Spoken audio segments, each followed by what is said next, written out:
ഇക്കഴിഞ്ഞ ദിവസം നടന്ന ആഗോള അയ്യപ്പ സംഗമം നമ്മളെല്ലാവരും കണ്ടതാണ്.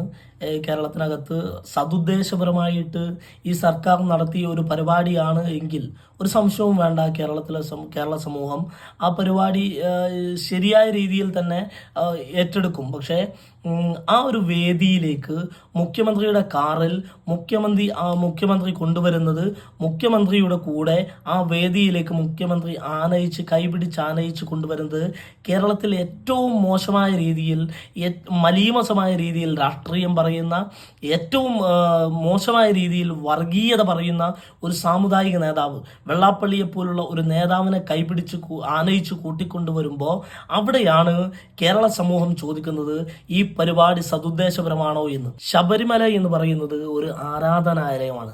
നമുക്കറിയാം, ഈ നാട്ടിൽ ആയിരക്കണക്കിന് ലക്ഷക്കണക്കിന് വരുന്ന ഭക്തർ അവരുടെ ആശ്രയ കേന്ദ്രമായി കൊണ്ട് കാണുന്ന ഒരു ആരാധനാലയമാണ് ശബരിമല.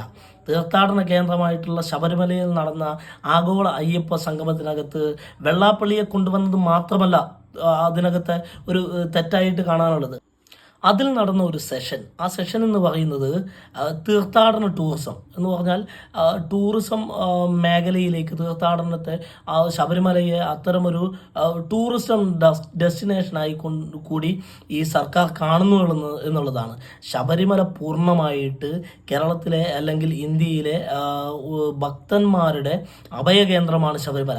ആ ശബരിമലയെ, ഒരു തീർത്ഥാടന കേന്ദ്രമായിട്ടുള്ള ശബരിമലയെ ടൂറിസം വൽക്കരിച്ചു കൊണ്ട് അങ്ങോട്ട് വിശ്വാസികളുടെ ഒരു ഇടമാണ് ശബരിമല. ആ ശബരിമലയിലേക്ക് ഒരു കറവ പശു എന്നുള്ള പോലെ, വരുമാനം ഉണ്ടാക്കാനുള്ള ഒരു കറവ പശു എന്നുള്ളത് പോലെ ഈ സർക്കാർ, ഈ ഗവൺമെന്റ് ശബരിമലയെ കാണുന്നു എന്ന് സംശയിക്കാൻ ഇടവരുത്തുന്ന ഒരു തരത്തിലാണ് ആ സെഷനും സെമിനാറും ഒക്കെ അവിടെ നടന്നിട്ടുള്ളത്.